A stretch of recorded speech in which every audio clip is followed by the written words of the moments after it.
आज मैं फिर आप लोगों के सामने उपस्थित हूँ स्टॉक मार्केट के बारे में कुछ चीज़ें लेकर। बहुत इंपॉर्टेंट चीज़ें, बिल्कुल बेसिक, जो हम स्टॉक मार्केट में ट्रेड तो करते हैं लेकिन इनके बारे में जानते नहीं हैं। तो मैं आप लोगों को बिल्कुल बेसिक चीज़ बताऊंगा जो शायद आप लोगों के काम आए, मेरी यही उम्मीद है। तो सबसे पहले स्टॉक मार्केट को आप स्टॉक मार्केट और शेयर मार्केट के नाम से जानते हैं। जो लोग ट्रेड करते हैं उनको तो पता है, जो नहीं करते होंगे शायद नहीं जानते हैं। जिनकी इच्छा है जानने की वो जान सकते हैं। जो नए ट्रेड करना चाहते हैं उनको इससे शायद कुछ फायदा हो, और जो ट्रेड करते हैं जिन्हें नहीं पता है कुछ चीज़ें वो भी समझ जाएंगे। मेरा यही लक्ष्य है कि आप लोगों तक पहुंचाऊं। तो स्टॉक मार्केट में ये तीन चीजें बहुत इंपॉर्टेंट है: जिप्ट निफ्टी, S&P, BSE सेंसेक्स और बैंक निफ्टी। इन तीनों का सबसे बड़ा रोल है स्टॉक मार्केट को चलाने का। तो क्या आप जानते हैं कि जिप्ट निफ्टी क्या होती है, BSE सेंसेक्स क्या है और बैंक निफ्टी क्या है? फ्रेंड्स, ज़्यादातर लोग इस बात से बिल्कुल अनजाने हैं, जहाँ तक मैं जानता हूँ और मैं समझ पाता हूँ कि मतलब ये चीज़ स्टॉक मार्केट में हम ट्रेड तो करते हैं लेकिन हम लोग इस चीज़ को जानते नहीं, न जानने का प्रयास करते हैं। क्यों? क्योंकि जब हम स्टॉक मार्केट में ट्रेड करने से पहले अपना खाता खोलते हैं, खाता यानी एक डिमैट अकाउंट खोलना पड़ता है, खोलने के बाद पैसे डाले और सीधे ट्रेड करना शुरू कर दिए, और इसके बारे में इसका ABCD हमको कुछ पता नहीं है। हमको किसी ने बता दिया और हम ट्रेड करना शुरू कर दिए। तो नहीं, थोड़ा सा आप अपनी रिस्पॉन्सिबिलिटी और जिम्मेदारी के साथ पहले थोड़ी सी चीज़ें समझें, सीखें, उसके बाद आप अपने पैसे का निवेश करें, तो ही आपका पैसा अच्छे से बनेगा। तो मैं आपके सामने लेके आया हूँ जिप्ट निफ्टी। अभी जिप्ट निफ्टी जो गांधीनगर गुजरात के नाम पे इसका नाम जिप्ट रख दिया गया है, नहीं तो इससे पहले सिंगापुर निफ्टी होती थी, S&P निफ्टी बोल के चला करता था। ये जानते हैं S&P से जिप्ट निफ्टी जब ये कन्वर्ट हुआ, ये कब कन्वर्ट हुआ? ये कन्वर्ट हुआ 3 जुलाई 2021 को। 2021 को S&P से कन्वर्ट होकर के जिप्ट निफ्टी में आ गया। और जिप्ट निफ्टी के बाद ये आता है निफ्टी 50। ये निफ्टी 50 क्या है? निफ्टी 50 जो है पूरे इंडिया की टॉप 50 कंपनी जो काम करती हैं, जो मार्केट में लिस्टेड हैं, जो बढ़िया परफॉर्म करती हैं, जिनके जरिए जिप्ट निफ्टी रन करता है, वो टॉप 50 कंपनियों के जरिए जब जिप्ट निफ्टी रन करता है तो ही मार्केट अप और डाउन होती है। तो जिस दिन बहुत बढ़िया परफॉर्मेंस सारी कंपनियां कर रही हैं तो मार्केट अप ट्रेंड में होता है। जिस दिन उसमें से मान लीजिए कि 30 कंपनी लोवेस्ट वर्क कर रही है और 20 कंपनी हाई तो मीडियम में होती है, और जिस दिन 50 की 50 में से मान लीजिए 40 और 45 डाउन ट्रेंड में है और 2 अप ट्रेंड में है, तो उस दिन माइनस नॉर्मली डाउन ट्रेंड में होती है। और किसी दिन 50 की 50 जो है डाउन ट्रेंड में होती है, उस दिन मार्केट डाउन ट्रेंड में ही चलती है। ये इनका सबसे बड़ा रोल है। उसके बाद देख पा रहे होगा नीचे BSE 100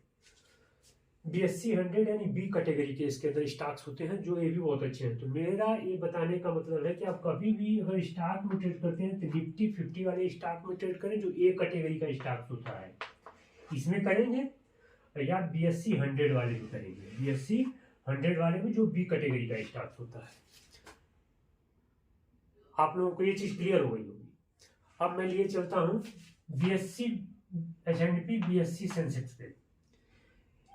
ये जो है स्टॉक मार्केट में 1 जनवरी 1986 को लिस्ट हुआ, या बोलेंगे शुरू हुआ, जिसका जन्म 1 जनवरी 1986 को हुआ। जो डोलेक्स 30 1978 से 1979 में इनको मिला करके अब आजकल केवल इसको भी रिमूव कर दिया गया है, केवल सेंसेक्स के नाम से जाना जाता है, और इन सारे को मर्ज करके चलता है केवल निफ्टी S&P को हटा के जिप निफ्टी किया गया। ये सेंसेक्स के नाम से दिखता है आपके डीमेट के ऊपर, तो इसका रोल है। और ये चलता है टॉप 30 इक्विटी स्टॉक से। जो सेंसेक्स रन करता है ये टॉप 30 स्टॉक से रन करता है, यानी इसकी मूवमेंट जो डिसाइड होती है वो 30 स्टॉक्स जब बढ़ते और घटते हैं उसके जरिए इसका डिसीजन मतलब होता है। वो उस दिन डिसाइड करता है कि मार्केट बढ़ रहा है या घट रहा है, इसका बहुत बड़ा रोल होता है। इसके बाद आते हैं बैंक निफ्टी। बैंक निफ्टी जो टॉप 12 बैंक, हमारे इंडिया के टॉप 12 बैंक से बैंक निफ्टी का परफॉर्मेंस डिसाइड होता है और उससे रन करता है, जिसमें HDFC बैंक, ICICI बैंक, ये प्राइवेट सेक्टर के टॉप ब्रांडेड बैंक हैं। उसके बाद PSU के SBI, Punjab national bank, union bank of India, ये PSU गवर्नमेंट सेक्टर्स के बैंक हैं जिसको आप सभी जानते हैं। उसके बाद प्राइवेट सेक्टर्स के ही ये बैंक है, छोटे मझोले बैंक है, जो J&K bank, yes bank limited, Kotak, ऐसे बहुत सारे हैं बैंक्स, काफ़ी सारे हैं। तो मैंने एग्जाम्पल के लिए 4 लिख दिए हैं जिन्हें आप लोग जानते हैं, उन्हीं के बारे में बताया। तो अगर आपके पास मनी है तो ऐसे करके बैंकिंग सेक्टर में डालने हैं तो प्राइवेट के टॉप HDFC ICICI हैं, PSU में डालना है तो SBI में डाल दीजिए, PNB में डालिए, UBI में डालिए, और प्राइवेट में डालना है तो J&K बैंक में डालिए। और एक बात और बता दूं, जिसको अगर अभी पैसे डालने तो यस बैंक में डालिए, उसका पैसा 1-2 साल के अंदर डबल हो जाएगा। मे बी कंफर्म तो नहीं कर रहा हूँ, लेकिन हो सकता है, क्योंकि इसका काफ़ी वो हाल था कि बीच में गिर गया था, जिसकी वजह से अब ये रिकवर की तरफ है। तो करीब इसमें आप पैसे डाल सकते हैं, जिसमें डालेंगे तो आपके पैसे बढ़ जाएंगे। और आप एक बात और जान लें, निफ्टी का इंडेक्स और बैंक निफ्टी का इंडेक्स सबसे ज़्यादा ट्रेड किया जाता है, यानी ऑप्शन ट्रेडर्स का निगाह बिल्कुल इन्हीं दोनों सेक्टर्स पे होती है, इसलिए इनको जानना बहुत ज़रूरी होता है। जिसका वीकली कॉन्ट्रैक्ट भी होता है, दोनों का वीकली होता है, वीकली कॉन्ट्रैक्ट होता है, और मंथली भी होता है। दोस्तों ये बताने का मतलब ये है कि जिसके पास कम बजट है वो वीकली, ज़्यादातर लोग वीकली ही करते हैं, कुछ लोग मंथली वीकली दोनों मिला के करते हैं। तो ये इसके और बैंक निफ्टी दोनों के इंडेक्स में सबसे ज़्यादा ट्रेड होने वाला है। सबसे ज़्यादा ट्रेड होता है बैंक निफ्टी का इंडेक्स, उसके बाद आता है निफ्टी का इंडेक्स, क्योंकि यहाँ पे पैसे एक ही दिन में आप एक्सपेक्ट नहीं कर सकते। डबल, ट्रिपल, 4 गुना, 5 गुना, 6 गुना, इवन तो 1000 मतलब 1000%, 12,000% तक हमने देखा है बढ़ते हुए इन सेगमेंटों को। तो यहाँ पैसे किस रेंज तक बढ़ेंगे आप एक्सपेक्ट नहीं कर सकते। मेन है मार्केट को मूवमेंट को रीड करना, उसके बेस पे ही इंडेक्स में आप पैसे लगा सकते हैं। तो ये था मेरा लक्ष्य आप लोगों को बताने का। और जो इनमें इसको समझ गया, समझ लीजिए मार्केट का बेसिक कंसेप्ट समझ गया, और ये चीज़ आप समझ गए हैं तो चीज़ें आपके लिए काफ़ी आसान हो जाती हैं। बाकी इसमें बताने के लिए बहुत कुछ है। पैसे अगर आप लोगों को लगाना है तो पहले थोड़ा सा बेसिक ज्ञान ले लें, और अगर आप स्टॉक मार्केट में आते हैं तो सबसे पहले जो है SIP के जरिए आए, म्यूचुअल फंड के जरिए आए, लमसम के जरिए आए। अभी मैंने 3 बातें बोल दी, किसी को SIP नहीं पता होगा, किसी को लमसम नहीं पता होगा, किसी को म्यूचुअल फंड तो चलो नॉर्मली दिखाता रहता है। SIP मतलब होता है सिस्टमेटिक इन्वेस्टमेंट प्लान, अभी केवल मैं बता दे रहा हूँ। और लमसम का मतलब ये है कि आपके पास बल्क मनी पड़ी है 1 लाख, 2 लाख, 4 लाख, 5 लाख रुपए, तो आप उसको एक ही बार कोई अच्छा से म्यूचुअल फंड बाई कर लीजिए, जो नॉर्मली 7 से 8 से 10% रिटर्न देगा, मोर देन बैंक से तो बेटर ही दे देगा। अगर आप उसको 5 साल के लिए, 10 साल के लिए लेके छोड़ देते हैं तो आपको बैंक से अच्छा खासा रिटर्न ये सेक्टर ला करके दे देगा।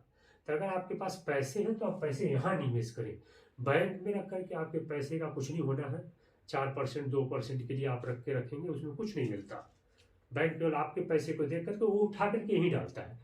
तो आप खुद कर सकते हैं। आजकल आप लोग पढ़े लिखे हैं तो कुछ ज़्यादा बताने की जरूरत नहीं है। अगर आप समझदार हैं तो चीज़ों को थोड़ा सा रिस्क फैक्टर के साथ, और दूसरा आपको आपका पैसा दिखता है यहाँ ग्राउंड में, उसकी वैल्यू क्या है, कितने परसेंट है, वो सारा कुछ आपके बिल्कुल एक टिप्स पे आपके मोबाइल के ऊपर दिखता है। वही चीज़ मैं आपको बताने का प्रयास कर रहा हूँ कि अगर आप जागरूक हो, आज का समय ऐसा है कि आपको जागरूक होना है। अगर आप चीज़ें समझ सकते हैं तो ही कर सकते हैं। तो दोस्तों, मुझे आशा है कि आप लोगों को बातें लगभग समझ में आ गई होगी। तो अगर समझ में आ गई होगी तो आप लोगों के प्यार का उम्मीद करता हूँ और आशा करता हूँ, और हो सके तो मेरे इस बताई हुई बात को लाइक और सब्सक्राइब करें, ताकि मैं ऐसे ही आप लोगों के लिए अच्छी अच्छी बातें लेकर के आता रहूँ। बस इतना ही। अगर कोई नया अकाउंट खोलना चाहता है तो डिस्क्रिप्शन में लिंक होगा, जिसमें फ्री ऑफ कास्ट आप अपना डीमैट अकाउंट खोल सकते हैं, जो बिल्कुल वेंचुरा सिक्योरिटी लिमिटेड में खुलेगा। तो आप इजीली जो है ट्रेड कर पाएंगे। उसकी सर्विस अच्छी है, क्योंकि मैं उसमें ट्रेड करता हूँ, इसलिए मैं आपको उसको रिकमेंड करता हूँ। चलिए, थैंक यू सो मच। नमस्कार।